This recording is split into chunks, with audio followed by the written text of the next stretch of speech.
మన హిందూ సంప్రదాయంలో గోమాత సేవకు ఎంతో ప్రత్యేకమైన స్థానముంది. గోశాల సేవ అంటే ఆవులను ప్రేమగా చూసుకోవటం, వాటికి ఆహారం, స్వచ్ఛమైన నీరు అందించటం. అక్షయ తృతీయ రోజున దానం చేయటం ఎంతో శుభప్రదం. शुभाभियोपरि मंगले मुहूर्तेऽर्थमन्व्यायाजम्बूद्वीपे व्रतवर्षे व्रतखण्डे शताब्दे वेरोड दक्षिणदिग्भागे कृष्णा गोदावरीयोर्वदेशे भगवद्भावनादा सन्निधौ अस्मिन् वर्तमानव्यवहारिकचान्तमानसि प्रभवारि षष्ठिसंवत्सराणां मध्ये श्री पराभवनाम संवत्सरे उत्तरायणे वसन्तऋतौ वैशाखमासे शुक्लपक्षे अक्षय तृतीयायां शुभादितौ सोमा इन्दुवासरे शुभवासरे शुभनक्षत्रे शुभयोगे शुभकरणे एवं गुणविशेषण విశిష్టాయామస్యాం శుభాదితో.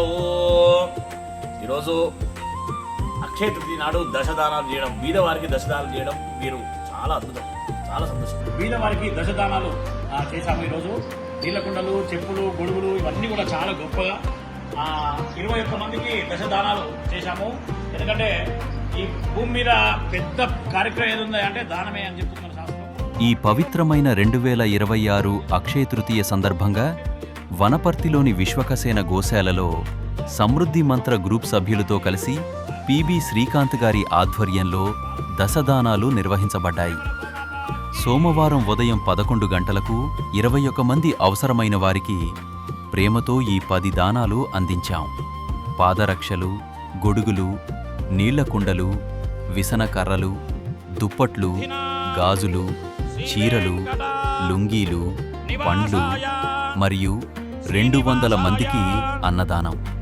అంతేకాకుండా గోగ్రాసదానం కూడా నిర్వహించాం. ఇలాంటి పవిత్రమైన రోజుల్లో మనము దానం చేసి పుణ్యం పొందుదాం.